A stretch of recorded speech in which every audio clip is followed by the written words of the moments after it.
Kuna kitu ambacho tunajifunza sana kupitia Zaburi yake ya 51 na mstari wa 4, kipengele cha pili.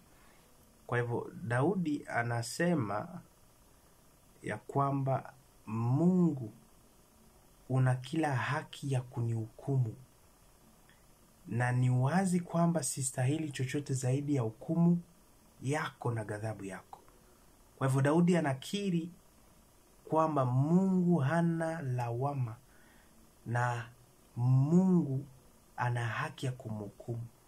Mara nyingi sisi wa Kristo, wakati tunapoomba, wakati tunapomsogelea Mungu, utafikiria kwamba tuna kitu cha kumdai Mungu. Tunaenda kwa Mungu, utafikiria kwamba tunamdai Mungu. Tunamdai Mungu mavazi, tunamdai Mungu chakula, tunamdai Mungu. Lakini Daudi anatambua kwamba Mungu hana deni yako, Mungu hana deni yetu. Kitu ambacho tunastahili kupata kwa Mungu ni ghadhabu na hasira kwa sababu ya dhambi zetu.